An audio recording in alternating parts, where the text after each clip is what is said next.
Espace TV.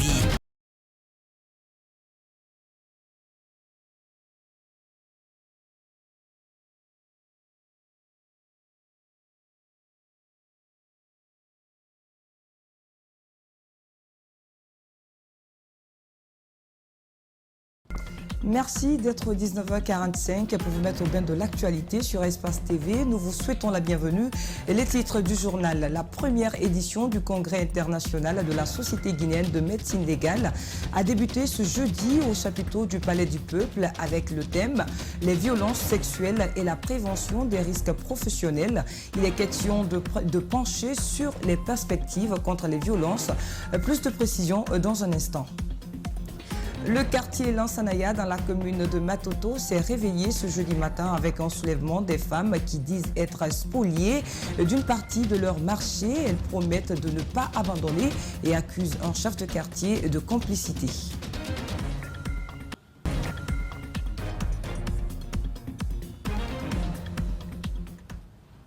Et bienvenue à tous. L'ancien ministre des Affaires étrangères a été libéré ce jeudi 24 mars 2022. Après 4 jours de privation de liberté, Ibrahima Khalil Kaba a bénéficié d'une liberté provisoire après de longues heures d'audition au tribunal de première instance de Dixine.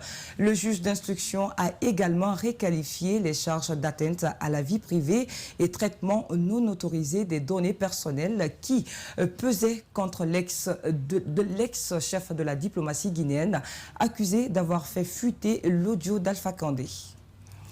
Et puis le tout premier congrès international de la Société guinéenne de médecine légale s'est ouvert ce jeudi au chapiteau du Palais du Peuple.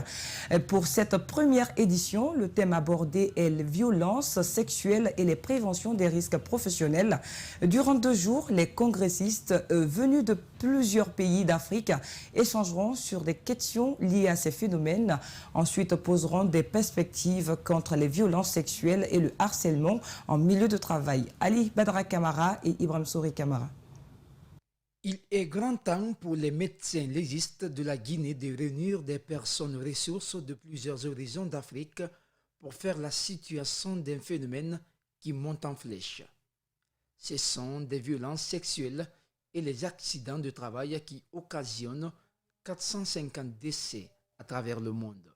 Pour cette première édition, 3 axes dont les violences sexuelles, la prévention des accidents professionnels et le Covid en milieu de travail ont été définis. La dernière étude réalisée par l'UNFPA en 2019 montre que 80% des femmes sont victimes de violences conjugales en Guinée. Les agressions sexuelles ne sont pas en reste et représentent plus de 30% des consultations de victimologie en médecine légale. Et 70% de ces victimes ont moins de 12 ans. L'âge prépubère de ces enfants les expose à des complications anatomiques, des déchirures, des fistules rectovaginales, mais aussi des complications infectieuses, bactériennes et virales, y compris le VIH. La Guinée et ses pays limitrophes ont à peu près les mêmes réalités liées aux violences sexuelles et au harcèlement en milieu de travail. C'est ce qui justifie la présence des experts de la médecine légale de la sous-région à ce rendez-vous de Conakry. Nous sommes là pour échanger les expériences et puis trouver un consensus quant à la mise en place de lois et règlements qui vont régenter ce vaste fléau qui sévit dans nos sous-régions. Des violences sexuelles, une préoccupation pour les citoyens, d'où l'engagement et la participation de tous. Nous devons agir ensemble, en synergie, avec les professionnels de la santé, afin de faire de la médecine légale un maillon essentiel de la promotion de la justice, de la protection du droit de l'homme.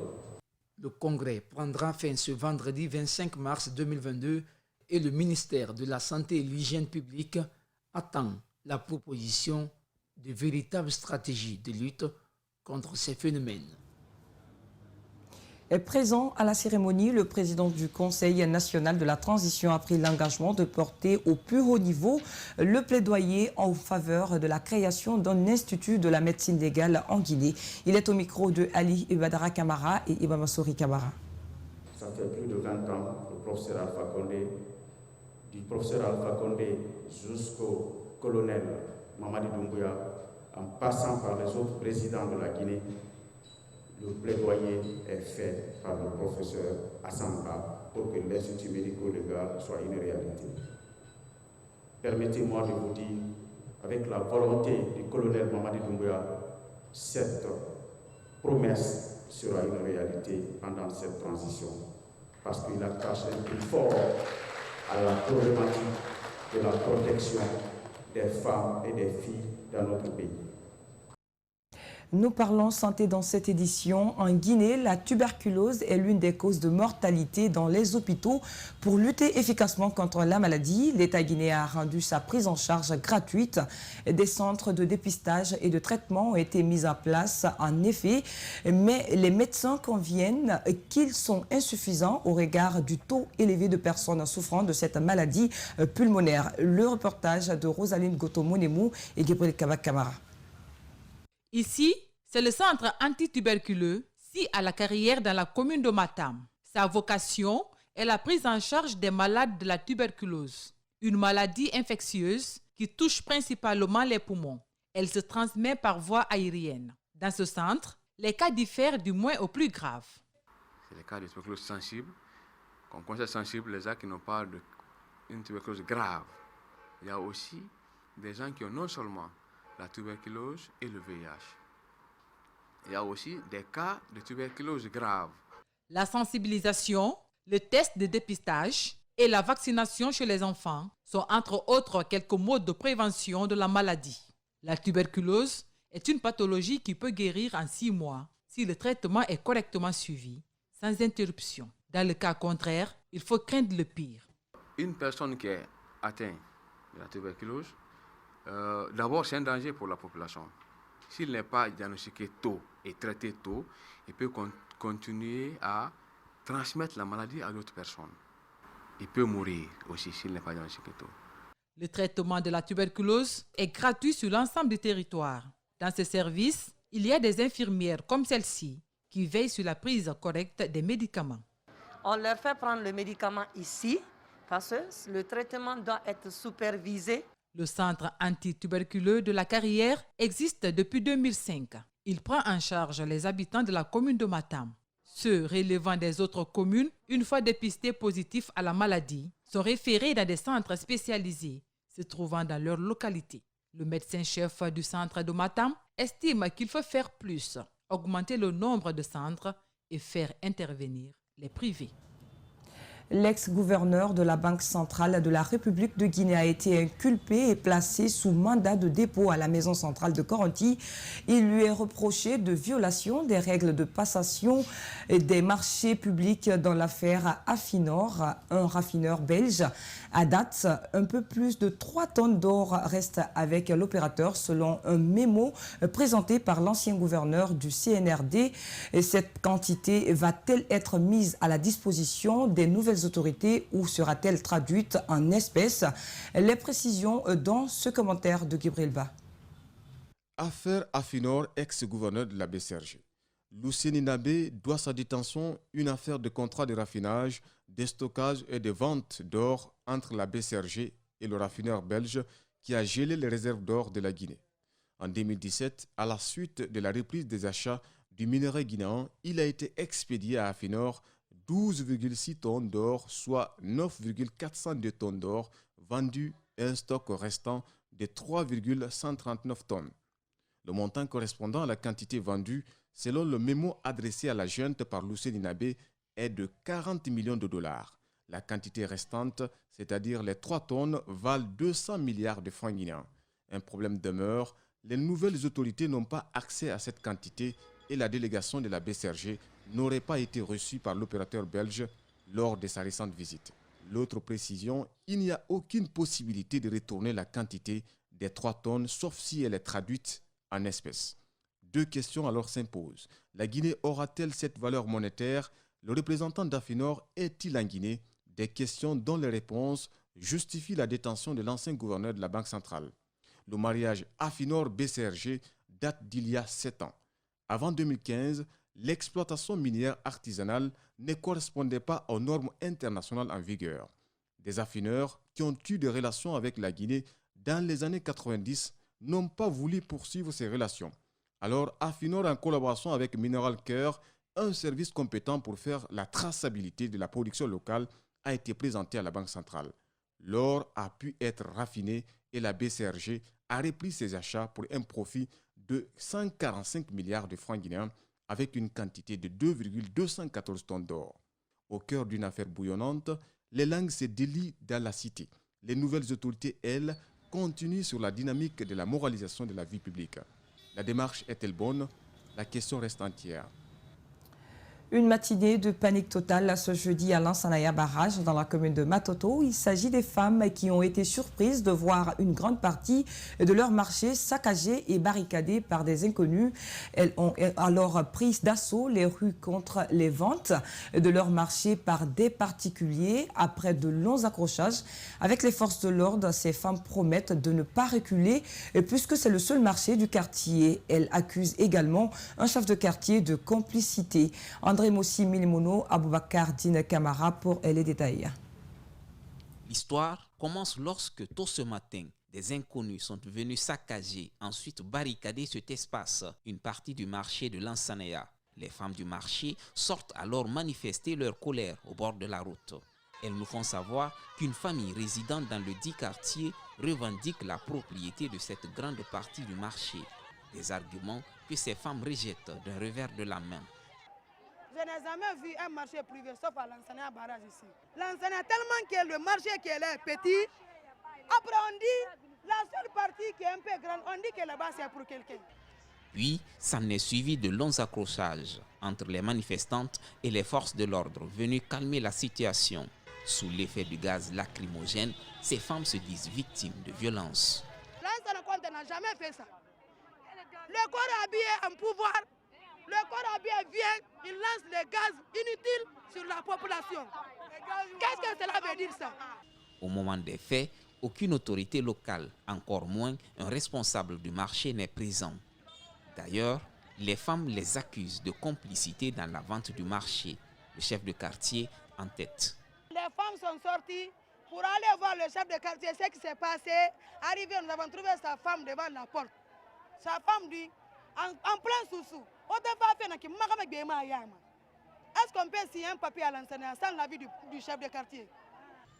Dans la foulée, un responsable du marché s'est confié à notre micro. Il dit n'être mêlé ni de près ni de loin à ce qui se passe. Il est plutôt surpris et choqué au même titre que les femmes. Nous avons aussi appris ce matin que des gendarmes ont barricadé le marché. Moi-même qui vous parle, je ne sais pas pourquoi ils l'ont fait. Jusqu'au moment où nous quittions les lieux, une bonne partie du marché est restée fermée. Une forte délégation de ces femmes s'apprêtait à se rendre à la mairie de Matoto pour porter leurs revendications. Dans les ports et débarcadères de Conakry, les jeunes font le plus souvent l'objet d'arrestations suite aux descentes musclées des forces de défense et de sécurité dans le cadre de la lutte contre la consommation de la drogue. Une situation que déplorent les jeunes qui interpellent les autorités. Notre reporter Antoinette Dédé Onivogui s'est intéressée à ce sujet. Suivez. Au port de pêche de Bonfi, ils sont nombreux à se faire arrêter pour consommation du cannabis, un stupéfiant formellement interdit en Guinée. Pour Fodé Silla, le chanvre indien est un mal nécessaire pour les pêcheurs. Il explique les raisons qui les poussent à en consommer. Le pêcheur est toujours avec le cannabis. C'est à cause de la fraîcheur que nous fumons. En plus, ça nous donne de l'appétit. Nous n'achetons pas pour revendre. Ces descentes ne sont pas sans conséquences. Elles sont soldées par des arrestations, vols, blessures ou parfois mort d'homme, ce que déplore ce pêcheur.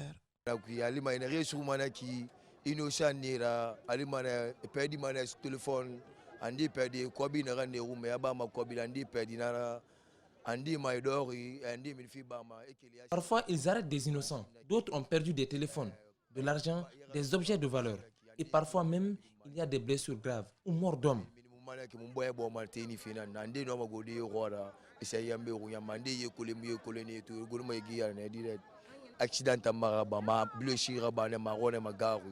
Cet autre trouve que ces visites surprises ne sont pas forcément une solution pour éradiquer le fléau, mais pense plutôt qu'il faut la légaliser. Aucun pays ne peut évoluer sans le trafic. On ne consomme même pas la moitié de la drogue qui a été vendue au temps du général Lansana Conté. Actuellement, nous souffrons. Et vous voyez la différence. Je propose qu'on légalise, même en Amérique, c'est comme ça. Les jeunes de Bonfi ne sont pas les seuls dans cette situation. L'année dernière, au quartier Lansana Barrage, un jeune avait trouvé la mort dans la mangrove alors qu'il tentait d'échapper aux forces de l'ordre. Et faut-il ignorer des transports en commun? Sommes-nous obligés de plaider pour mettre un terme à cette insécurité qui règne dans le pays? Ce sont autant de questions qui préoccupent les interlocuteurs de nos jours. Des cas d'enlèvement dans les taxis suivis des viols, vols et meurtres sont constatés partout dans le pays. Une situation qui est devenue inquiétante pour la population. Nos reporters à Guéna Bangoura et Ibamasouri Souma se sont intéressés au sujet. Suivez leur reportage.